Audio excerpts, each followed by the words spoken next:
Most moral drift does not begin with a shocking rebellion. It begins with one ordinary step landing slightly off the line.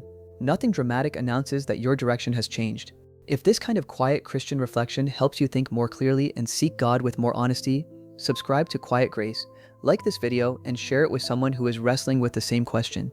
It helps more people find a calmer place to think, pray, and return to God. C.S. Lewis built the Screwtape Letters as fictional correspondence from a senior tempter to a junior one, using satire to expose gradual corruption. This video treats that device as literary and moral analysis, never documentary evidence about demons. In the book's Christian frame, devil names the spiritual intelligence of temptation. Here, it does not diagnose a literal invisible attack behind someone's pain, anxiety, mistake, or conflict. The unsettling claim is simpler. Sincere people can be redirected through habits that still look responsible, wounded, thoughtful, loyal, sophisticated, or small. We will follow that movement from scattered attention through narrowed vision and quiet self-deception, then ask how truth and grace make return possible. Corruption can feel less like choosing evil than simply living a respectable day without noticing what is training your loves. So begin with the next step and with the question beneath it: what has my attention now? Luke 10:38-42 places Martha and Mary inside a real act of hospitality. Jesus has entered their home, Martha is serving, and Mary sits to listen. The tension is not between a useful woman and a useless one. Martha's work is legitimate, generous, and necessary. The danger appears when many concerns pull her attention apart and resentment begins interpreting another person's devotion. Jesus addresses the troubled, divided center beneath the surface. That limit matters. This scene does not demean employment, caregiving, household labor, responsibility, or ministry, nor does it excuse neglect.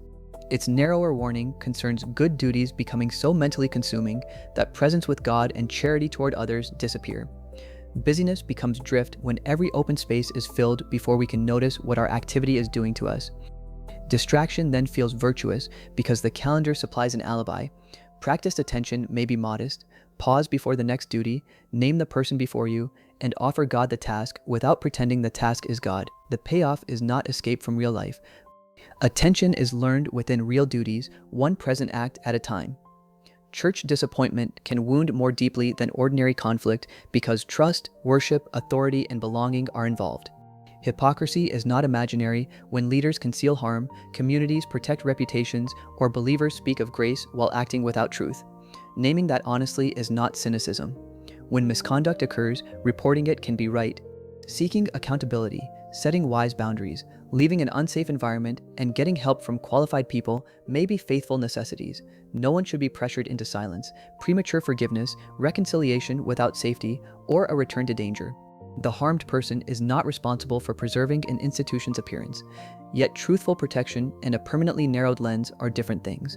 Another person's failure can become the only evidence we allow ourselves to see about God, every church, and all community. That is how justified vigilance can harden into total interpretation, leaving injury with authority over the whole horizon. The question is neither was the harm real, nor should I go back. Ask instead whether the wrong is now defining every possible place of truth, repair, and trustworthy fellowship. Wisdom protects the wound while refusing to let the offender become the final lens through which faith is seen. Prayer can remain religious in vocabulary while quietly turning inward. A person begins by addressing God, then spends the whole time measuring spiritual temperature. Do I feel sincere? Am I calmer? Did I perform this well? The prayer becomes a mirror, and God recedes behind the search for an emotional result. Concrete prayer moves attention towards someone beyond the self. It names what is true without polishing it: fear, anger, need, gratitude, a decision, another person's suffering. Then it asks for mercy, wisdom, courage, or help with the actual next act. Feeling may change, or it may not. God-directed attention does not become false merely because the heart stays heavy. This is not a ladder for earning closeness or a command to manufacture intensity. Prayer can be brief, dry, and honest while remaining genuinely turned toward God. Even silence can have direction when it is offered rather than inspected.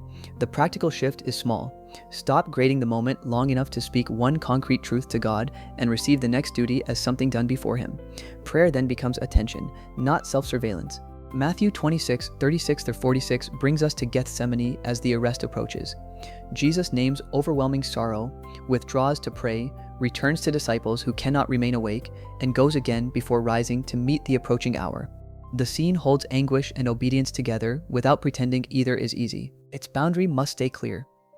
Ordinary anxiety is not equivalent to Christ's unique suffering or redemptive mission. Gethsemane also gives no basis for diagnosing, shaming, or moralizing clinical anxiety. Therapy, medical assessment, medication, crisis help, and professional care may be wise and faithful. Spiritual language must never be used to erase those needs. The temptation here is narrower. Imagined futures can occupy so much of today that today's faithful action disappears. Fear may be honest, yet it starts governing when every possible tomorrow demands obedience in advance. We rehearse conversations that have not happened, suffer outcomes not given, and abandon the task actually present. Jesus does not model emotional numbness. He shows sorrow spoken before God and a body that rises toward what love requires. For us, the fitting application is modest. Name the fear truthfully, use appropriate care, and ask what faithfulness belongs to this hour.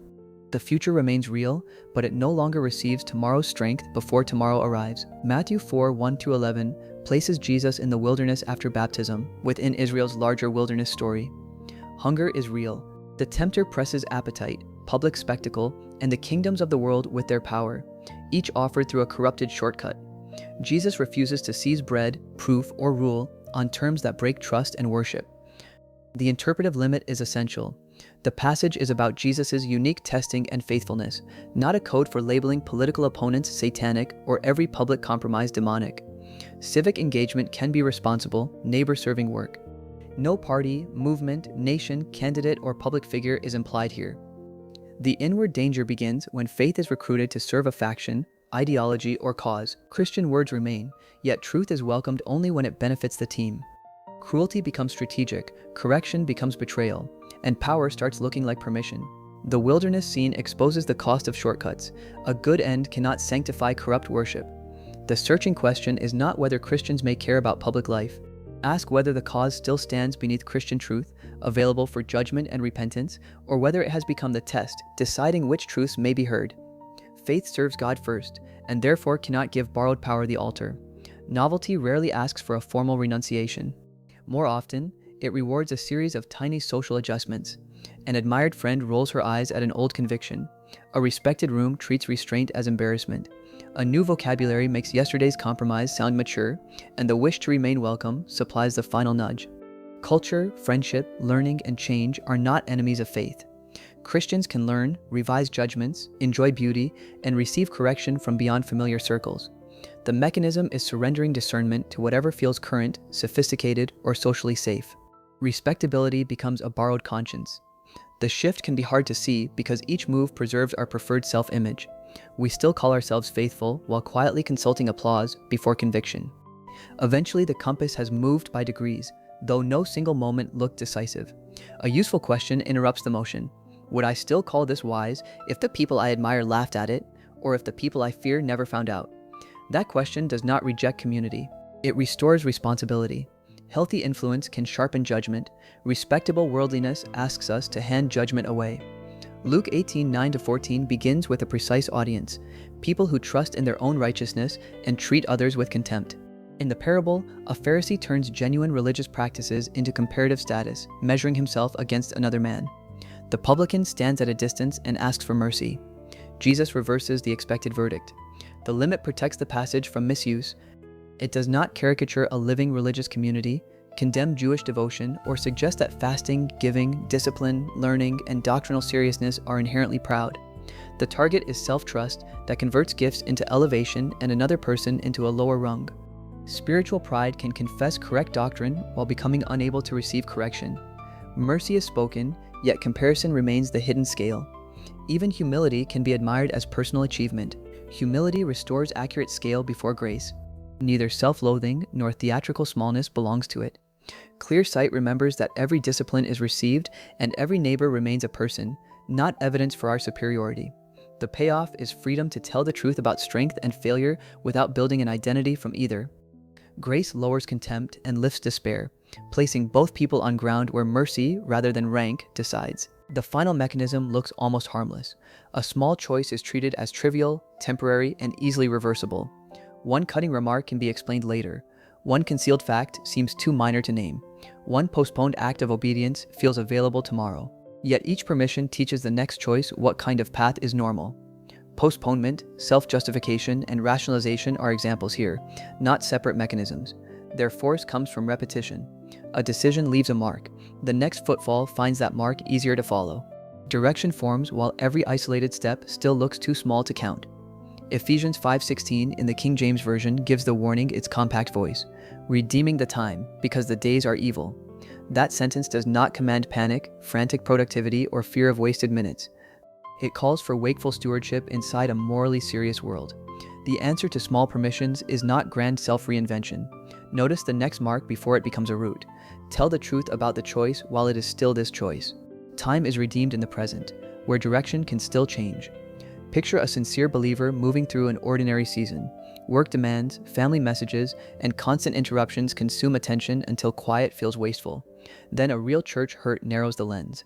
Every community begins to resemble the place that failed. Prayer starts circling mood and performance, while imagined futures command today's decisions before those futures arrive. A cause promising clarity soon claims the altar. Its slogans become easier to trust than patient truth.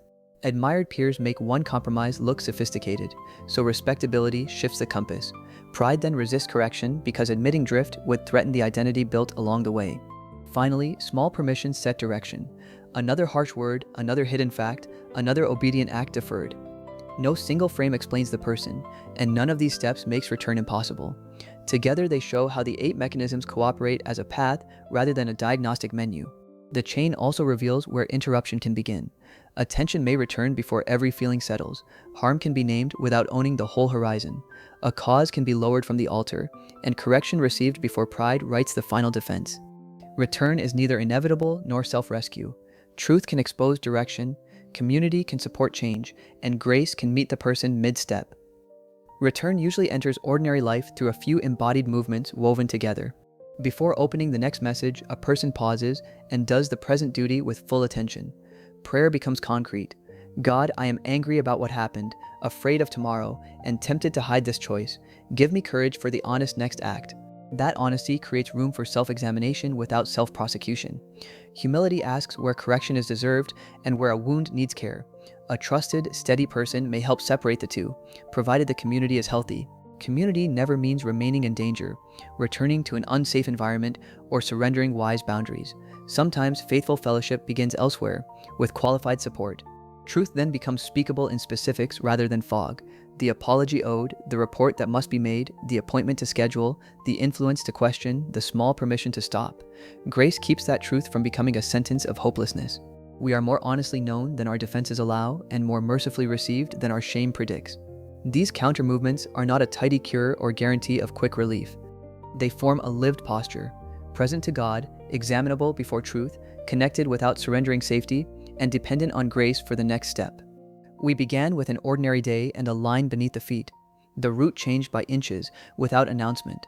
Temptation's quiet proposal was never become monstrous. It was simply, just keep drifting. Let attention scatter, let hurt define the horizon, let tomorrow rule today, and assume the next small choice can always be reversed. Grace speaks differently. It tells the truth about direction without declaring the traveler abandoned. The worn route may remain visible. Consequences may require repair, care, accountability, and time. Still, the next footfall can turn toward the faint, true line. Choose one doable step today.